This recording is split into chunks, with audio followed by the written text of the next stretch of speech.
So I'll talk about the Institute of Obsolescence Management at the end. So firstly, let's talk about some basics of obsolescence. So we're now, as obsolescence management practitioners, privileged to have an international standard, IEC 62402, which was issued in 2019, which gives us the definition of obsolescence as we use it. And I think at all times, remember, we're not talking here about planned obsolescence, that idea that by making a product obsolete, you can increase the sales of the next one. So obsolescence is the transition of an item from being available to being unavailable from the original manufacturer in accordance with the original specification. And when we talk about an item here, we're including physical assets such as products, equipment, sub-assemblies.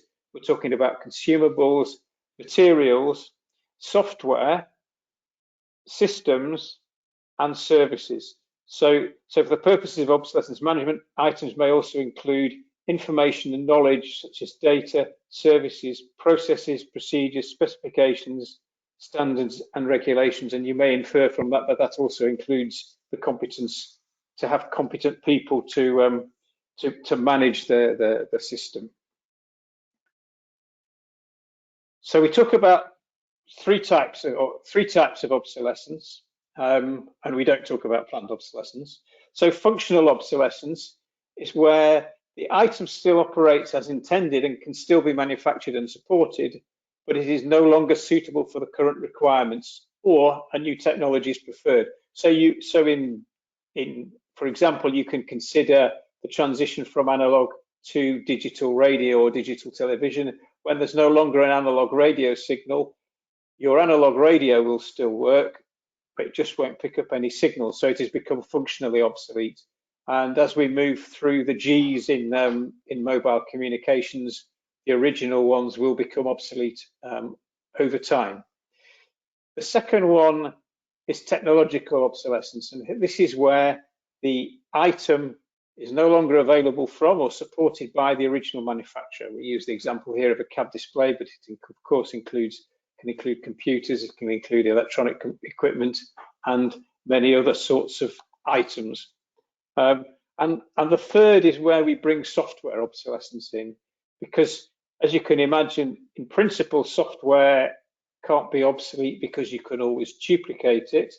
The problem is actually being able to lose the ability to run your software, which might be down to digital media obsolescence. The photograph there shows, I think, an 8-inch floppy disk. And as those of you with long memories will know, we've been through 8-inch floppy disks to 5¼ inch floppy disks to 3½ inch disks. And we've then moved through all sorts of other media. So logistical obsolescence is about being able to run the software. It might be about licensing. It might be about operating systems of computers. So that sort of brings us to the question of what goes obsolete. So I think we all know that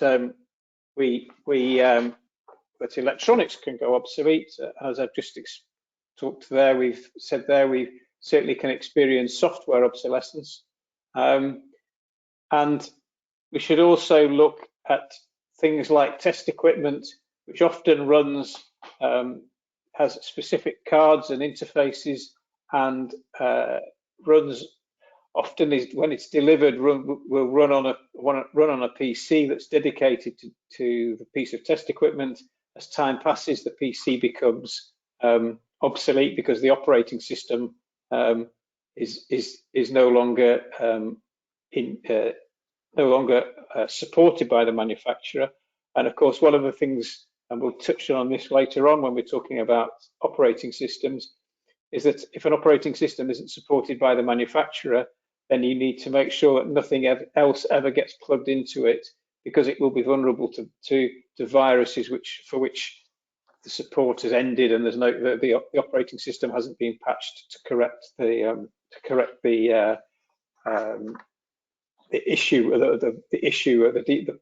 defect that's been found that allows a virus in. Mechanical parts as well can suffer obsolescence issues, even though in general the life cycle is much longer. In some cases, it can be for economic reasons, that none of the qualified sources actually want to bid to supply a component.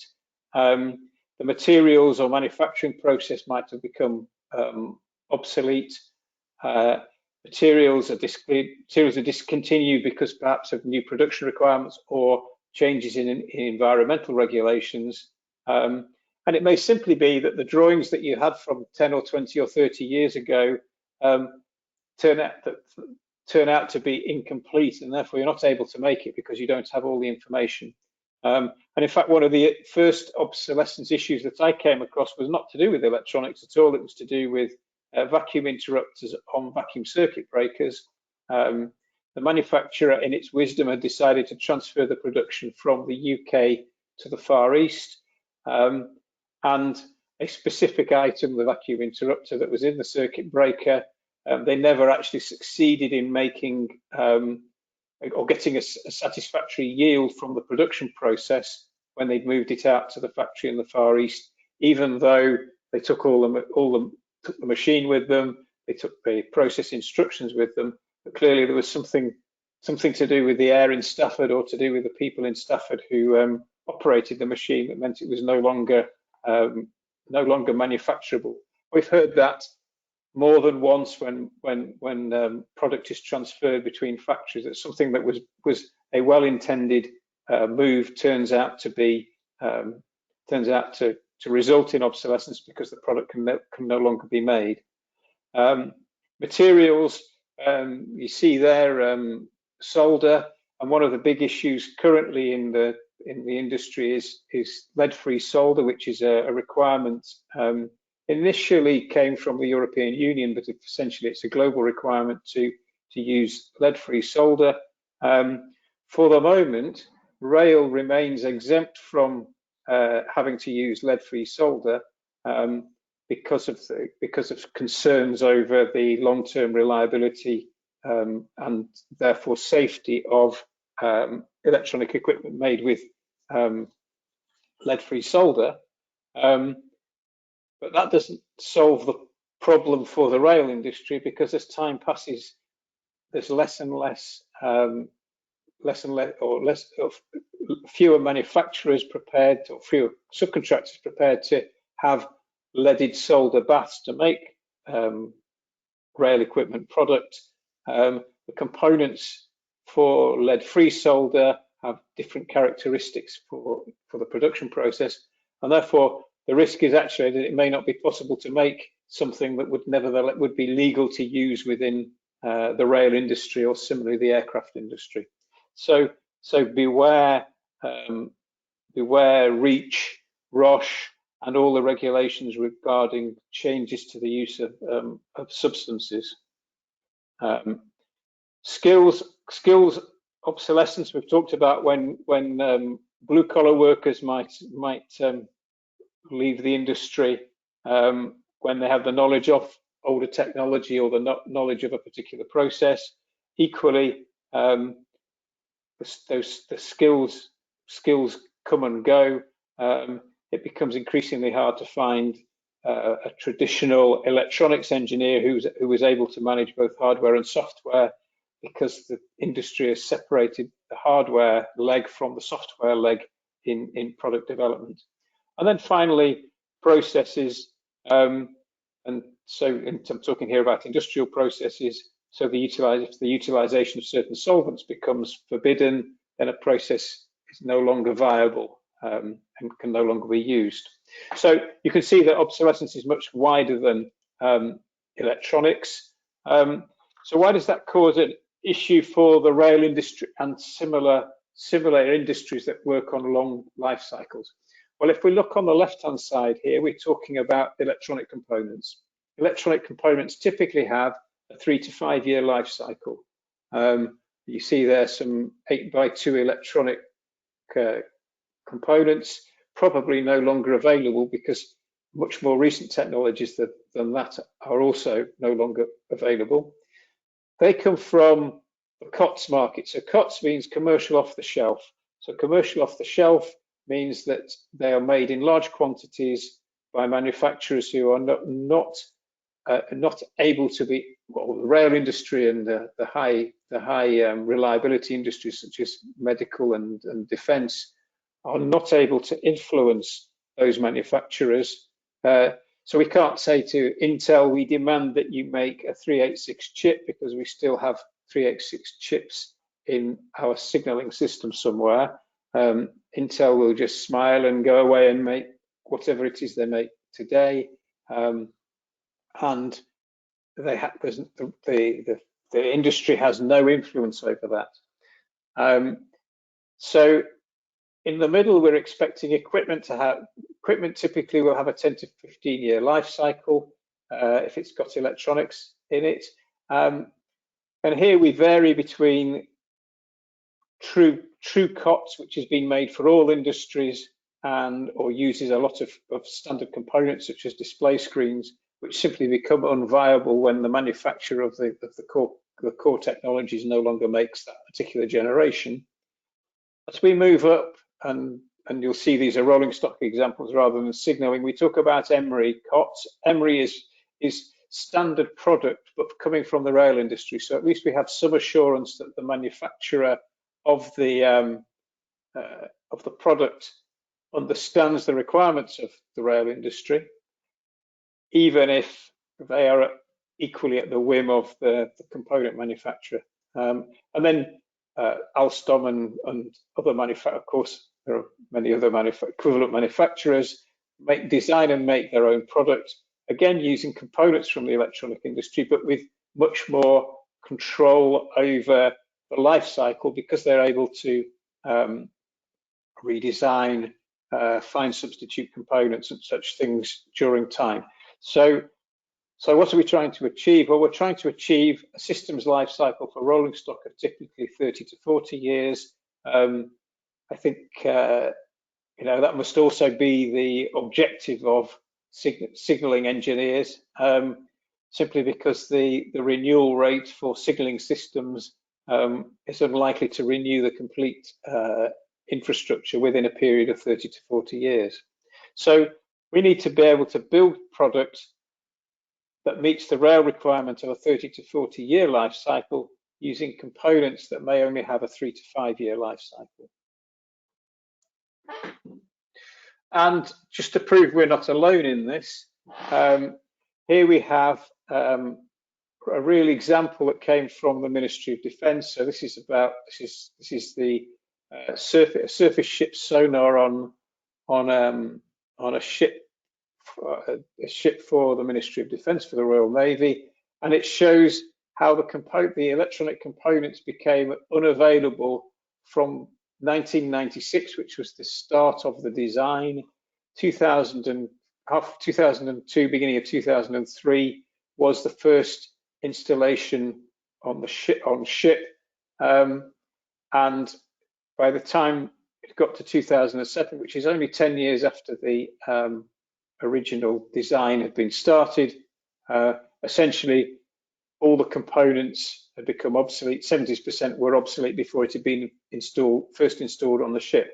So there is always this thing that's said against against manufacturers, which is that you're delivering obsolete product.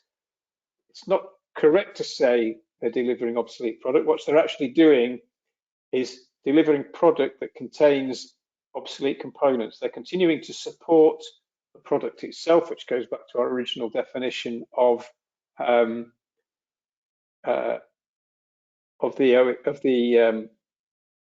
obsolescence. So here we've got an example from that industry, and I think if I look at the numbers, it's not untypical of what we also see in Alstom. The traction control system that was first produced in 1996 and was used in a lot of Alstom rolling stock. By 2006, the major components in the product had been declared obsolete by the manufacturer. So it had a life of 10 years in terms of being able to simply use components directly from the market and buy them. And yet, for example, that traction control system is used on Northern Line in London, and Northern Line in London is expecting those trains to run till at least 2035 and probably until 2040.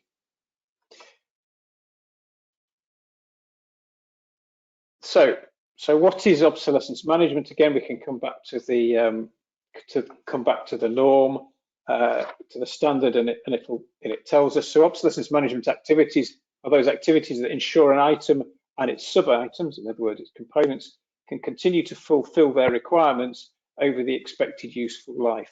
So the question is, how do we do obsolescence management? So we see a four-step approach here. So first, identify the equipment in your project, because not all equipment has the same profile of obsolescence risk. If we take the world of signalling, then a point machine, you can expect to have a much longer life than the signalling center software running on commercial Windows servers. So identify the equipment, perform the risk assessment, and we'll have a look at how risk assessment is done. Identify low, medium, and high risk of obsolescence, and then select the approach. So let's have a look at the first step here. So here we're talking about, again, from the standard, obsolescence management is the coordinated activities to direct and control an organization with regard to obsolescence. And we see here plan, do, check, act. So plan, when we say plan for obsolescence, it doesn't mean we're planning to make something obsolescence. What we're actually doing is to develop an obsolescence management plan that fits it, that is in the framework of the product lifecycle management. So if we're developing a product, we should be developing the product obsolescence management plan from the beginning to say that how we're going to cope with the expected obsolescence of items within the product during its life cycle.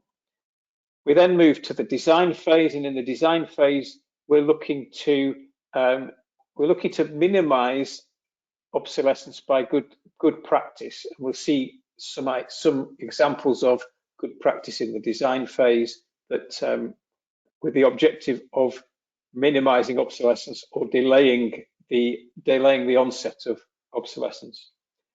We then have the phase of checking for obsolescence. So this is throughout the life cycle, including the design and production phase, where we're looking for obsolescence of the items.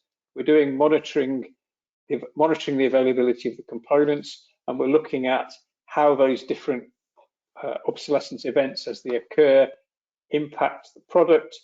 And then we act on the obsolescence. In principle, we look at the obsolescence management plan to see what the original author said we should do when the items became obsolete. Some are more obvious than others, of course.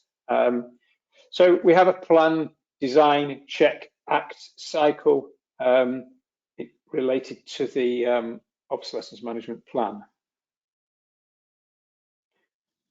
So how do we assess the risk of obsolescence? So we look at two things. We look at likelihood and we look at impact. So we don't look at probability because we actually know that obsolescence is going to occur. We're more interested in when it's going to occur than putting a percentage number on whether it will occur.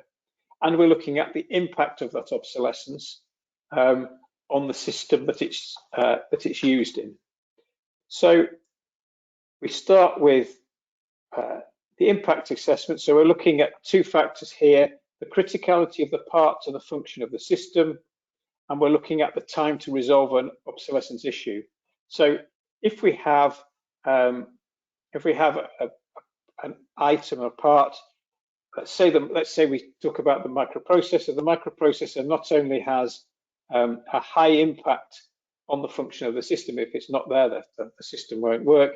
We also know that resolving an issue with a microprocessor is likely to take us through a new design and validation cycle, which will take a long time. So we will end up with an impact assessment of high.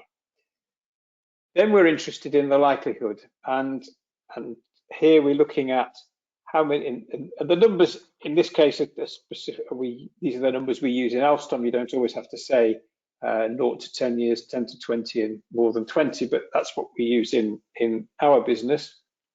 And these are the estimation of the number of years to an item becoming obsolete. So that says, when do we expect this component, this equipment, or this this power semiconductor, when do we expect it to become obsolete? With our knowledge of industry life cycles, with our knowledge of what's happened in the past.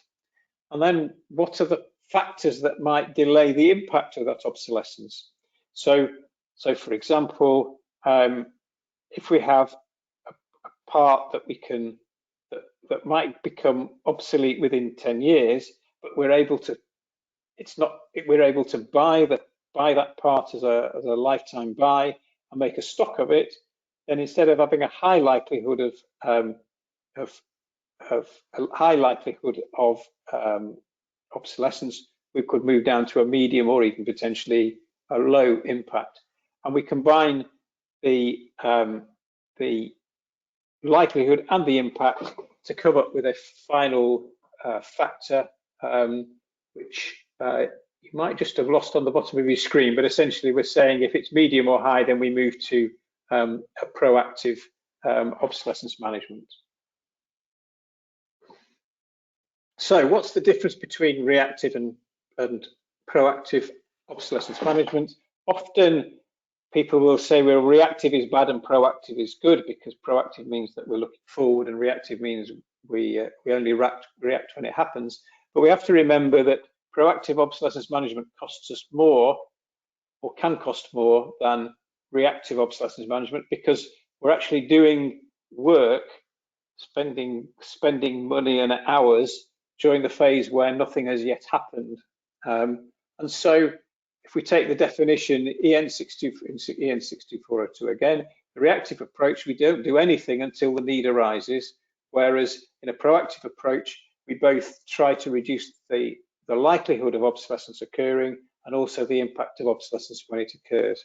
So the approach with reactive is we discover an obsolescence and we respond to it. We decide what we're going to do. We're engineers. We can address an issue, and maybe we can redesign something. Maybe we can find a different way of doing the same function.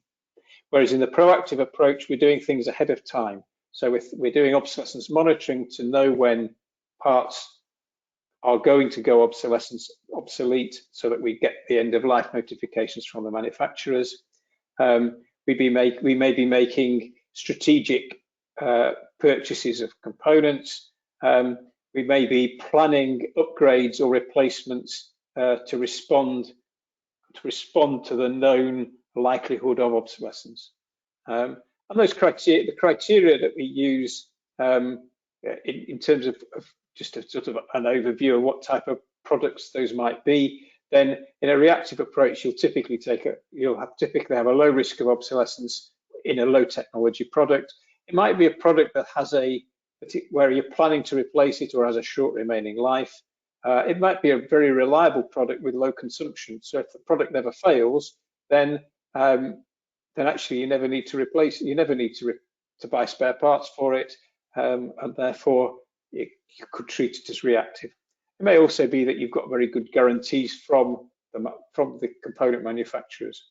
Whereas for a proactive approach, we talk about where there's a typically high technology product, where the cost of replacing the product is significant as a proportion of life cycle cost, perhaps because there's non-recurring costs of validating a replacement, and that's certainly the case with a lot of signaling equipment and systems, and the risk of the asset being out of service during the product replacement cycle. So if we are concerned, if one of the risks is we can't use the product, then or can't use the system that it's used in, then we need to address that proactively. So that describes, I think, the difference between reactive and the proactive approach. So in terms of a flow chart, we perform the risk assessment that we've seen. If the result is we're going to take a low risk reactive approach, then we wait until we need to resolve the issues. Whereas if we have a medium and high risk coming from the risk assessment, then a proactive approach is required. And so how do we mitigate the concerns that we have because of the high risk of obsolescence? Design considerations means that we look at things like using a preferred parts list so that the engineer doesn't just choose the latest fancy electronic component from a catalogue, but some choice goes into using stable components that are likely to be around for a longer time. Technology transparency means that we understand the interfaces between elements of product, which means that instead of having to redesign a product completely, we can simply redesign part of it. We in Alstom have an example with an auxiliary converter from a Chinese manufacturer who stopped supporting the product soon after it was delivered. Our difficulty with this auxiliary converter is we don't know the interface between the controller and the power modules, which means essentially our obsolescence treatment has to be the auxiliary converter. If we understood what the controller did and how it worked, then it's possible that we could simply replace the controller itself while retaining the power modules, which in themselves probably aren't obsolete. So modular systems and good definition of interfaces helps to mitigate the risk of obsolescence and the impact of obsolescence. Again, sustainable technologies and not using materials that may not be available in 5 years' time. Open standards, ensuring that you've got software licenses available for the long term, ensuring that you have access to the intellectual property. As I said earlier, planning system upgrades because you know that there's going to be obsolescence. Making sure that the system is fully documented, so that you actually, when you come to do some work on it in the future, you've got all the information about the system so that you can actually do the necessary redesign that's resulted from the obsolescence. And then a risk mitigation buy means that we're buying some components that we know are going to be obsolete. Obsolescence monitoring means that we're watching the market to make sure we know when components are going to go obsolete, and obsolescence agreements with suppliers.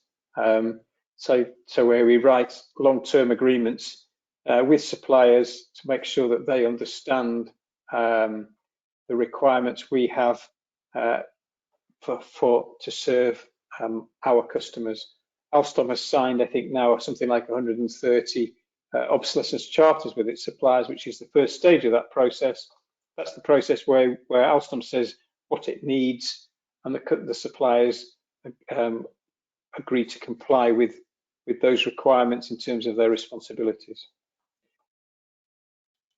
So that's the mitigation of concerns. Then along comes the obsolescence announcement, and we now have to look at how we resolve the issues. And we'll have a look at one or two examples of these.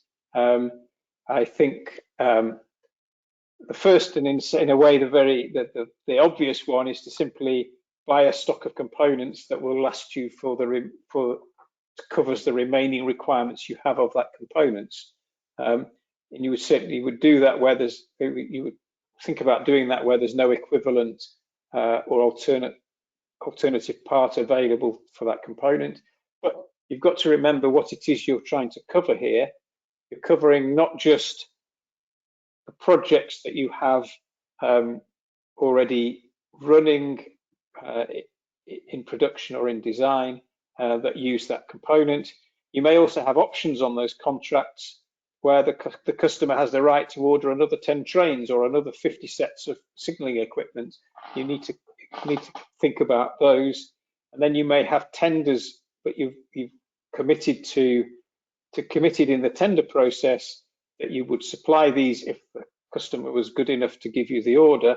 And again, those tenders may include firm and options. And then finally, spares and repairs. So you're looking to calculate the volume of spares, of components you may need to support the spares and repairs market for another 20 years, as well as the rundown of production going forward. And I think the only thing you can guarantee about a lifetime buy or last time buy is that you will never buy the right quantity. So you either buy too much or too little. Too much means your accountants will be forever asking you to throw them, to dispose of them. Too little means you'll have to do some future redesigns of the equipment. So redesign, as we all know, redesign includes significant activities, not just in engineering, but also in system integration, program management, and qualification and testing of the redesigned system. We distinguish two levels, certainly at the electronic board level. So a minor redesign is where we can use substitute or alternative components that don't require redesign or equipment revalidation. So it's easy. We just buy a replacement component and fit it on the board. We don't have to redesign the board, which means that the validation requirements are either zero or very minor. Major redesign involves equipment redesign and revalidation because of the high levels of change that have been made, or its use in a safety related system, and particularly because there will be a redesign of the electronic board. And just an example that's come up today in Alstom, we had an example where the traction system, the network controller in parts of the traction system of a trolleybus suddenly started dropping the trolley poles of the trolleybus, and when we looked back, there had been a component, the CAN controller, CAN network controller, had gone obsolete, and the replacement had actually been validated at a test bench level. So even when you validate something to a certain level, you may not have validated it sufficiently because this was causing interference and causing the customer issues. So electronic systems are very sensitive to replacement components not doing exactly what the original does, even when the manufacturer says that one component is compatible with another. So average obsolescence resolution cost. So this is a very old study, but then so I think, you know, there's no sense it's more interesting for the scale rather than the actual values. It was done by the Ministry of Defence, and you can see the different costs that's involved from going to existing stock. You've already got the stock; it doesn't cost you anything. Through fine equivalents, where you've got a small amount of at least change of documentation, going to the aftermarket, emulation, minor redesign, major redesign. So relatively, you can see the different costs that are involved.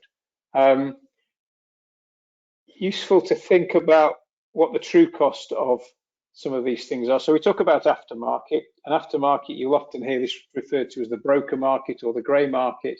This is where you can get the item, the electronic component that you want. It's available on the market, but not from the original manufacturer or supplier.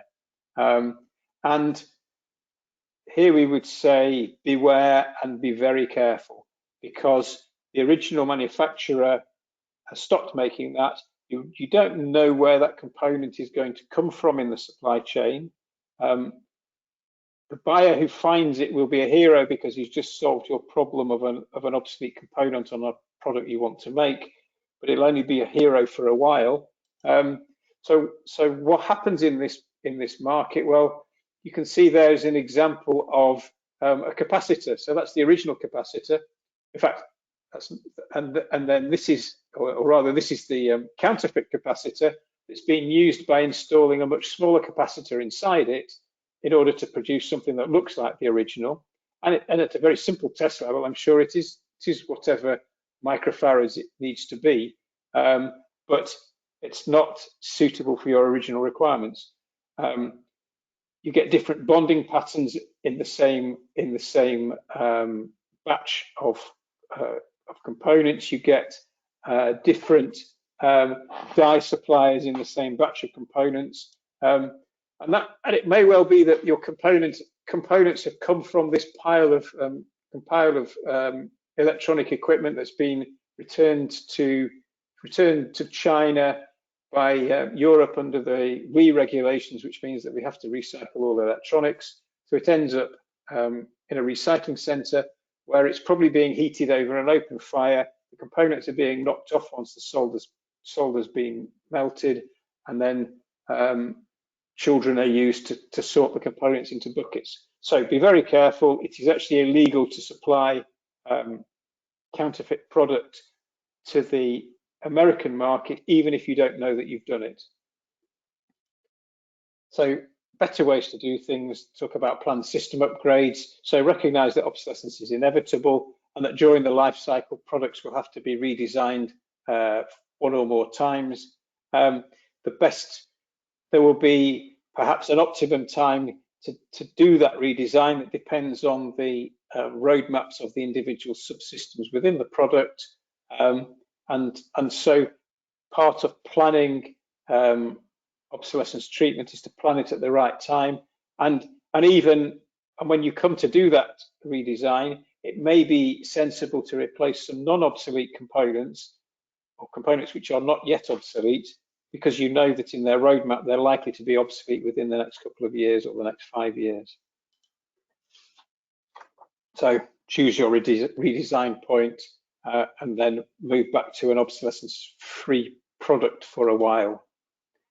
So that's the basics of obsolescence management. And now I'd like to talk perhaps a little bit more specifically about signaling systems. So the first thing to say is the signaling interface, or the interface signaling interface between track and train used to be very simple. It was a driver observing the signal, and I think if you ask me what would an obsolescence-proof signaling system look like today, it would probably look something like that: a driver in a train, mechanical signaling, still supportable. You can always make the replacement components, and it'll probably last forever. However, we know that the real world is not like that, and that we actually are all the time trying to innovate and do better. So the driver isn't perfect, nor are weather conditions. Mistakes happened and lives were lost. So, for example, safety systems that could stop the train were introduced, whether that's the London Underground Tripcock system or the British Rail AWS and TPWS systems, and equivalents in other countries. But we still had a the equipment was still relatively simple and the interfaces were simple. So obsolescence hasn't been an issue with those. It's a slight diversion onto a branch line, but just wanted to talk briefly about electronic token block. So this was introduced for single line working to replace the traditional single line token. Originally came in because the signal telegraph pole route on a line had been destroyed by gales, and the cost of replacing it was too high. So they looked at alternative ways of doing it. The system used the band 3 sub-band 2 radio frequencies, and the significance of that was probably lost on the people at the time. It was simply the right frequency to use. It was available, used by the NRN radio system. What we learn here is a rare example of functional obsolescence. So it was announced that the radio frequencies that it used would be handed over to digital television, and it meant that the system had to be replaced. And so it's just a useful way of thinking about functional obsolescence, because here we've got something that would continue to work if the radio signal was available. So there had to be developed, and in fact there were 3 approaches taken. So in Scotland it was replaced with a sub-band 1 radio frequency, so the equipment had to be modified, still works to the original principles. In Suffolk, a sort of second bit of functional obsolescence. It was replaced with conventional track circuit block because there was a requirement for increased service frequency that couldn't be met by the original system. So the system was okay for rural lines with a certain system frequency. And then in Wales, it was replaced with ERTMS, and we'll talk briefly about that as well in a moment. So that was a slight diversion. It just explains a little bit about functional obsolescence. The track to train interface becomes more complicated once you introduce digital to it. So here we're talking about the Great Western Mainline automatic train protection system. So in 1990, the Alstom TBL system was fitted to high-speed trains as part of the pilot for a UK rollout of the ATP system. So 1990, think back to what electronics might have looked like in 1990.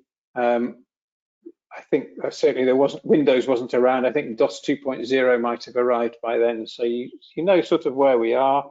By 2000, it had been decided that ATP was too expensive for a nationwide rollout, but it was retained for Great Western operations with 125 mile-an-hour trains.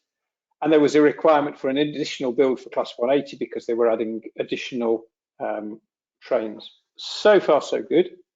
By 2005, we're now 15 years into the life of the product, perhaps a little bit more, and electronic components are becoming obsolete, but there are unlikely to be further requirements for ATP in the UK. It would be support only because it would be replaced very soon by ETCS. Move along to 2012, and suddenly it was now required as an interim solution for the new fleet of IEP trains. So Alstom suddenly asked to buy to supply a significant number of new equipments for the IEP trains, and this was an interim solution until ETCS was rolled out in 2020. So there was a major obsolescence treatment required, and completely not in the visibility of Alstom that this was likely to happen. Certainly, probably a surprise to Hitachi when they had to go and buy this equipment and pay for the obsolescence treatment. By 2019, the support will now be required till 2030. So in this case, there were major changes to customer needs after the product had gone to support only. And I think it starts to suggest the difficulties that occur as this track-to-train interface and the plans for track-to-train, track and train aren't aligned. So if we move to ERTMS and ETCS, and I'm not an expert on signalling systems, so this is a view from the outside. The good news seems to be that the interface between track and train is defined so that any trackside system can be used with any train-borne system. So a Bombardier fitted train can run on a Siemens fitted infrastructure. So the bad news in terms of obsolescence, it's probably very good news in terms of delivering the extra function that's delivered, is that the trackside and train-borne systems themselves are highly integrated within themselves, and we'll have a quick look at what a train-borne system for ETCS consists of. The consequence of that, for example, for the train-borne is that once you've done the first-in-class installation on a rolling stock class, and once you've validated it, you don't want to change your mind and do something different later. The configuration is essentially fixed for the remaining life of that rolling stock. So whatever you fitted now has to remain as a system for the rolling stock. And that would be fine if ETCS train-borne didn't evolve.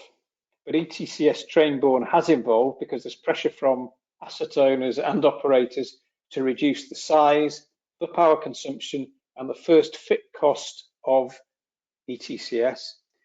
So just as mobile phone suppliers are making mobile phones smaller, use less power, and have more function, similarly, the manufacturers are having to innovate Current ranges will move to support only, and the new ranges will come along with lower power consumption, smaller, etc. The spares and repair support will almost certainly have to come from the OEM, because there's so much knowledge tied up in that product and so much in the design that it will be difficult to validate third-party repairers, whereas traditionally a lot of electronic equipment has an electrical equipment and signalling equipment, I guess, has been repaired by third parties rather than, or even by the asset owner themselves. Coming back to train-borne systems, there's always the question of who manages the long-term relationship with the OEM of the train-borne signalling system, particularly in the UK, where you've got asset owners and you've also got operators. The operators has a short-term view. The asset owner is more interested in a long-term view, but has probably less technical knowledge. And then finally, as I'm sure all of you know and know more about it than I do, GSMR, which is the current mobile radio or cellular radio communication network used on the railways and used as the communication backbone for ETCS, will need to be replaced within 10 years because GSMR is based on 2G technology, and 2G technology is being phased out by the manufacturers, because who would buy a 2G mobile phone today? And of course, looking perhaps a bigger view in the future, the ETCS baselines will change. Will there be a need to upgrade the hardware? So what does an ETCS train-borne equipment consist of? So the validated system consists of all those pieces: the driver-machine interface, in other words, the screen in the driver's cab, the antenna, the accelerometers, the radar, the wheel sensors, the computer itself, the radio data rack with the GSMR in, and the recorder. And it is the set of that equipment that's validated. So you can't simply come along and fit a new driver display, because the driver display has to be compatible with the design of the original architecture of the system, or you have to go through a revalidation. So the equipment, as I said, the equipment needs to last the remaining life of the rolling stock, whether it's brand new or brand new rolling stock or retrofitted rolling stock. Just a brief thing on ERTMS. So ERTMS replaced radio electronic token block on the Cambrian lines, and it was implemented using Ansaldo's ERTMS solution as a pilot for national rollout in the UK. And in principle, track and train are independent, and indeed, Hitachi-equipped Class 37 locomotives have operated over the line, and therefore, in principle, you've got interoperability. Clearly, the interoperability had its limitations, because there's now an announcement, which I quote verbatim, which is a major upgrade of the ERTMS system only 10 years after it was originally installed, to enable the new CAF DMUs that are currently being bought by Transport for Wales to operate. And so, in the words of government speak, the planned state-of-the-art digital signalling system will modernise the network, improving reliability of services and supporting the introduction of a new fleet being rolled out across the network in December 2022. If you were a taxpayer who paid for the original installation 10 years ago, you might wonder why you're having to modernise something and why the reliability isn't such. Maybe, because I took some soundings on this from Ian, this is about early generation ERTMS systems, and maybe it won't be like that in the future. So briefly, we clearly have obsolescence to treat on Cambrian ERTMS, because it's no longer meeting the requirements, and probably has a lot of obsolescence in it. So ETCS, the mainline solution for digital signalling, has a defined interface between track and train, which means one supplier of train equipment can operate with another supplier of trackside equipment. In metro systems, metro systems are implementing CBTC for automatic train operation with reduced headways. So great functional results. You get automatic train operation. You can run more trains. You can carry more passengers. Those systems come from a single manufacturer of trackside and train-borne equipment, together with the tractor-train equipment, communication equipment. And in terms of winning the tender, the most competitive system will be the one that delivers the function, so the reduced headways, at the minimum installation cost per kilometre. So there will be a look at function, and there will be a look at cost or first cost in the design of systems. The operator is now tied to the manufacturer's proprietary system. And so, for example, if he wants to add some more trains, or he wants to add some trackside equipment for line extensions, then he will have to go back to the original manufacturer. And if that extension of a line is 20 years after the original line, the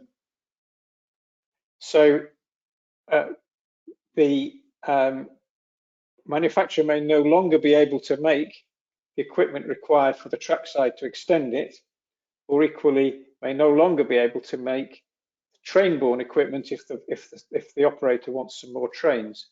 So my first brush with signalling obsolescence was with Alstom's, or with the Metro Line 2 of Lausanne's automatic metro. A super system goes up the hill from the lake up to quite a height, up something like a 1 in 15 grade. 15 two-car trains. It used Alstom's Herbalist 300 signalling system for automatic operation. Same system that had been implemented in Singapore. And just an example of the obsolescence challenges. So the contract was placed in 2003 and opened in 2008. So it is logical that the servers that were being used for the signalling system ran Windows 2003, and essentially what the validation of the signalling system required was that the specific HP server configuration running Windows 2003 was part of the safety validation of the system. HP guarantee the manufacturer of the servers for about 5 years, and then I think will guarantee support for a further 3 years. So you don't have to be a mathematician to work out the date at which the support is starting to be an issue. Upgrade of the signalling system is not a trivial task to move it onto a more recent system, because it requires all the validation that is rightly required for safety systems. And so it's by way of example, it's worth saying that the obsolescence mitigation in this case is to buy some spare servers, because the servers themselves actually have a life much longer than 5 years in operation, to make sure that nobody ever plugs anything into them that they shouldn't do, because they will not be protected from the point of view of viruses, and also to test the spare servers every year to make sure the servers are still operational. So perhaps you might say it's an extreme example of the obsolescence challenge, but it shows what happens when COTS life cycles meet rail life cycles, and future challenges will be with other electronic equipment, of course, and the significant extension of the line in the future. So coming to the end of the presentation, so how do we address the obsolescence challenge in signalling systems? So I would say, firstly, recognize this issue that signalling systems are no longer independent of rolling stock, yet they need to evolve independently of each other with backwards compatibility, because you can't say that at a certain date that you're going to upgrade all the signalling equipment and upgrade all the rolling stock that runs on it. So compatibility becomes an issue. On a metro, when the rolling stock is replaced or additional rolling stock is procured, it needs to be compatible with the signalling system, which means going back to the manufacturer, just as great as Hitachi had to do for IEP for the much simpler Alstom TBL system. And of course, recognize that software is a major part of the system, and it can become unusable due to obsolescence. So we haven't talked briefly about the obsolescence management plan. So there's a lot more to develop in this, but basically, an asset owner, an infrastructure owner, or a train operator needs to develop and maintain the obsolescence management plan. And I think one of the evolutions we're seeing in the world of obsolescence management is that until now it has been the integrators, the BAE Systems, the Alstoms, the Bombardiers, the Siemens, who write the obsolescence management plan, and it is only recently that the final owner has come to recognize that actually he needs to own the obsolescence management plan, and he needs to manage it throughout the service life. And we've got one or two of the more enlightened rail operators are now working with us on obsolescence management plans. Clearly, it's important to define the long-term support relationship for a signalling system with the manufacturer, and build partnerships that respect the competence and resources of each partner. So who is best placed to do each part of this? And I think just finally recognize that contractual transfer of product data from supplier to customer is no guarantee of sustainability. So you can ask the manufacturer to send you every single piece of information about the electronic boards that are used in your system and a copy of the software. But if the manufacturer can't make that in 10 years' time because the electronic components aren't available, there is no more reason why the eventual asset owner can get all the diagrams and drawings and Gerber plots and everything out of the vault and get it made. So contract and escrow will not, a contract transfer of product data will not solve the problem.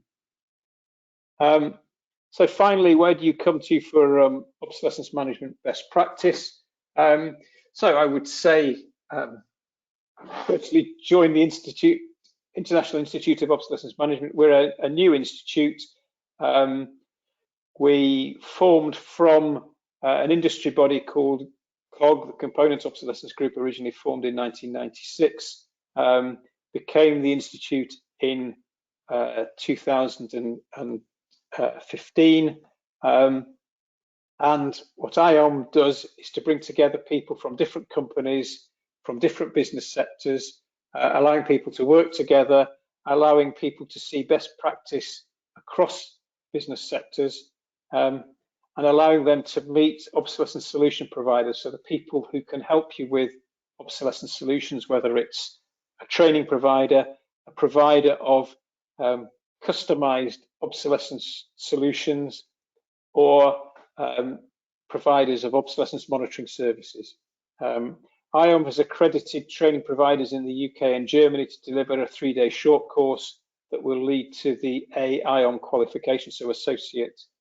So that will be that's a recognised qualification, and we are aligning with the IET and Engineering Council to do that, with a future objective now being rolled out of moving also to MIOM and FIOM as other institutes. IIOM has chapters in Germany, which cover also Austria and Switzerland, India, United Kingdom and USA, and we're looking to develop further. There's a website address there, the IIOM.org, because somebody had already taken IIOM.org.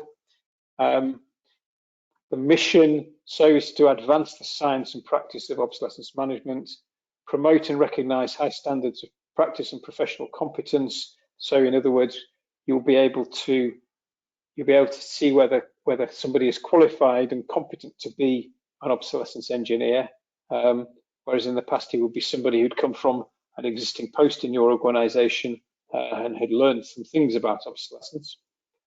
It opens up opportunities for development and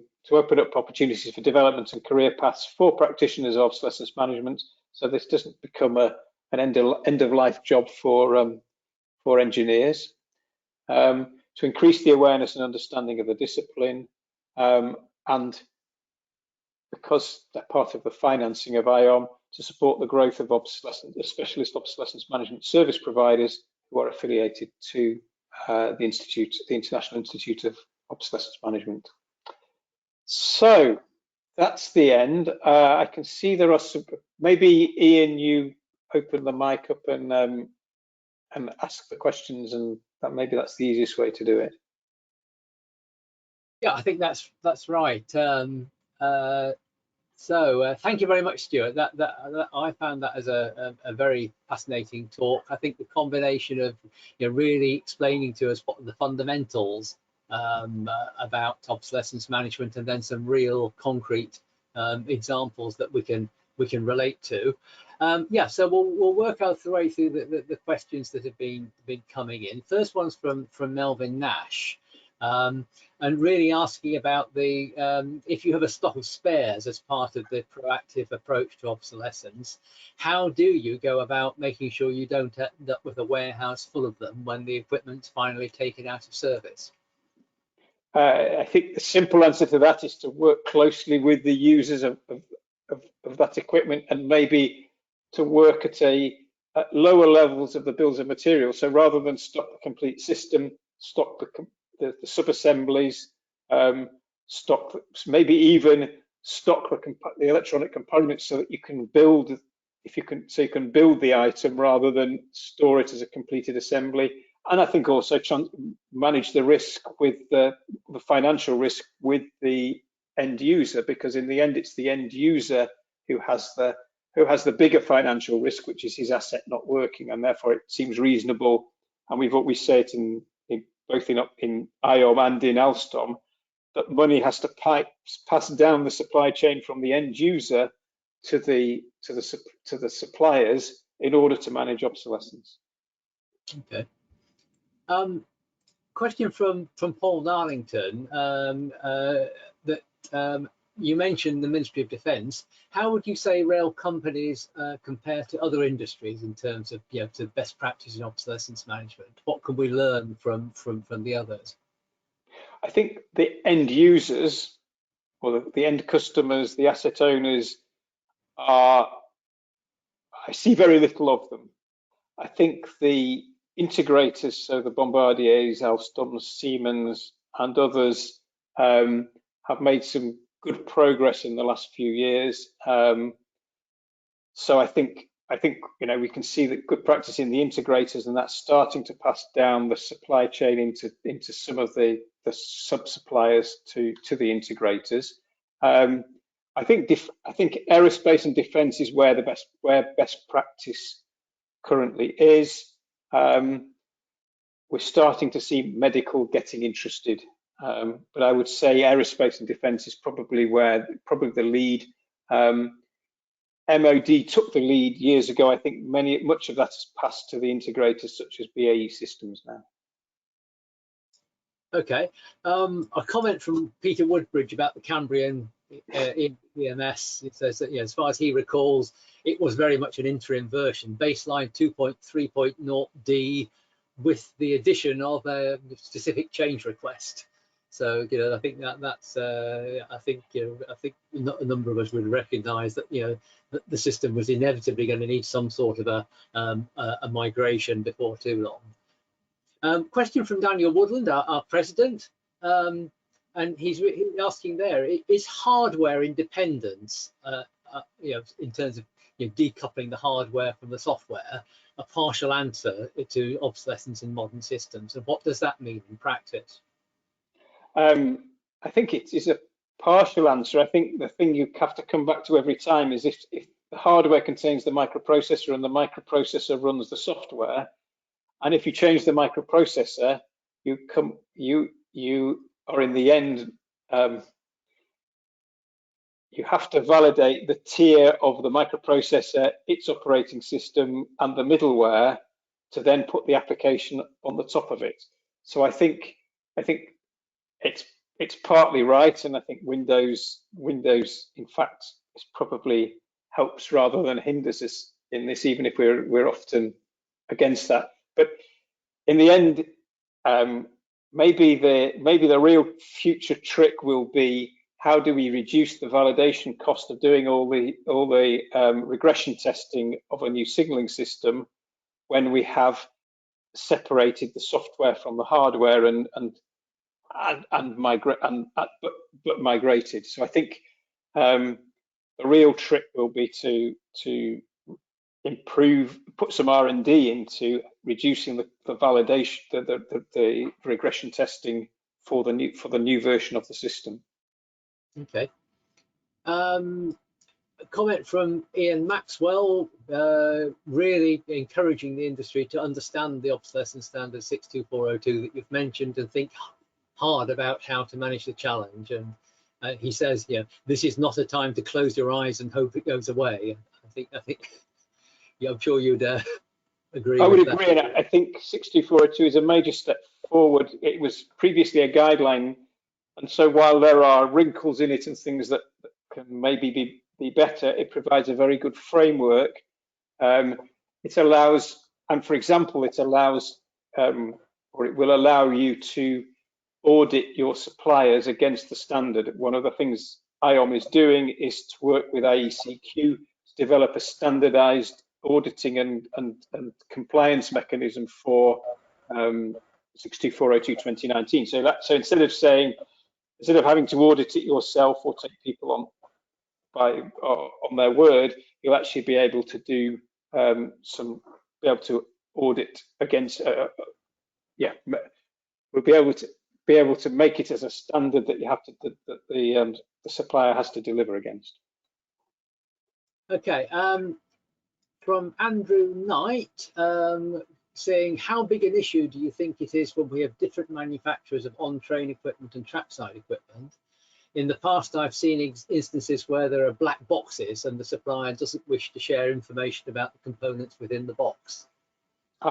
It's a huge issue that won't go away, isn't it? Because the box is the future of the supplier's business, and I think it's more about understanding that as things become more and more digital and there becomes more and more tied up in software, that actually you have to manage that as a partnership, and I don't think it works by demanding the content of it, because even if you know what's in the black box, you may not be able to reproduce it. Okay, a whole series of questions that aren't really questions, they're just thanking you for an interesting presentation. One from Trevor Folks.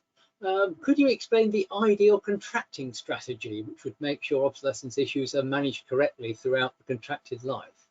I'm not sure I could explain the ideal one. I could propose one, a step-by-step one. The first one is to align your suppliers with your requirements. So the Alstom Obsolescence Charter describes what we want them to do. It's a bit like an ethics charter. It explains the way of working that we expect of our suppliers. They then use that as the basis for the specific agreements for specific projects. And I would say the key issue here is to ensure that by one mechanism or another, the financing of sustaining operations, sustaining the product, passes down to the supplier. So don't surprise him by suddenly coming to him after 20 years and saying, great, your product was great, and I've been maintaining it myself in my own workshop, so I've never given you any money, but suddenly I want to invoke my contractual right for you to supply spare parts. I think you have to recognize that the manufacturer is the person that you want to work with in some form or other, and that in some form or other you're going to pay him to support your product, because the alternative is you will get to a point where you simply can't do what you want to do with your signaling system, whether it's to add some more trains or to add some more, to extend a line. And therefore, I think you have to maintain the relationship with that manufacturer in a modern and intelligent way.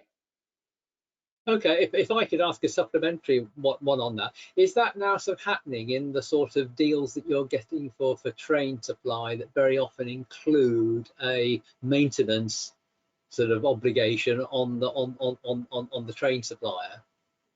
Yes. So when we take take a rolling stock maintenance contract, we often take obsolescence risk with it. So essentially, Northern Line, Alstom is the maintainer since 1999 or 2000, and we have to deliver a certain number of trains per day. The customer will not let us off delivering a train because we've got an obsolescence issue. So the obsolescence risk has moved to Alstom. The advantage of doing it in a big maintenance contract is that there is money available to do sensible things at the right time. So when we have to do the midlife overhaul, we can maybe do an obsolescence treatment at the same time, and therefore reduce the overall cost of that. And it means that, in that case, we are looking forward. We bought stocks of components to last till 2035 for that contract, sitting in good storage in France. So yes, on the rolling stock side, that's been done. I think on the signalling side, it's probably for the moment less active. We have the Lausanne contract. In fact, the Lausanne new build that you saw there moved into the first external obsolescence management contract that we won with a customer, where we provided all the information that he needed about the future of what would happen in the future in terms of obsolescence. So two ways of contracting it: one within a maintenance contract, and that certainly is attractive to the manufacturer, or to do specific obsolescence management services, which could either come from Alstom or our other manufacturers of trains, and are also known, or can come from some of the specialist service providers who can also do that. Okay.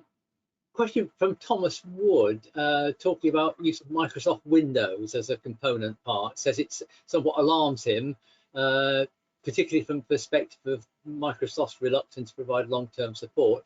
It surprises me that Windows is used rather than a more specialized operating system better suited to the purpose. I'm absolutely no expert on software and on the relative merits of Windows or versions of Linux.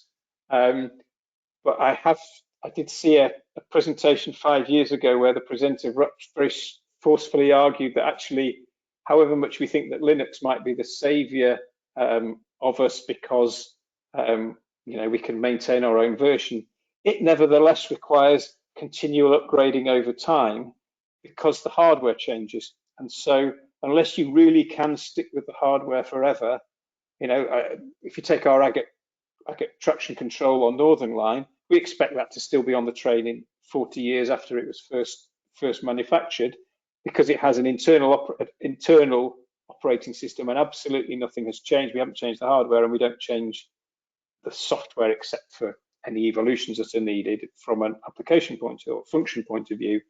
I think when you get into the commercial hardware with a different operating system, it's a bit like the example I have is the Fairphone. So Fairphone was a company who tried to have a sustainable mobile smartphone, and they do quite a good job, but they still haven't managed to continue to follow the Android upgrades, because every Android upgrade requires more memory and more processor.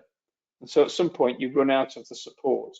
And I think that only says that it's a big deal supporting old things, and expecting a non-expert in operating systems such as a rail manufacturer to do that is perhaps not necessarily the right approach. So the Windows approach is not all, I think, not all bad, and I think there's pros and cons with it.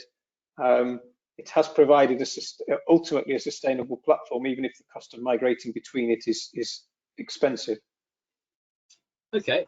Comment from Andy Parsons that this is a good presentation, raised the awareness of the issue for us in the rail industry and how it can really creep up and catch us. Massimo Badimo Confalonieri, should manufacturers of signalling components provide a traffic light style indication on the obsolescence risk of their products?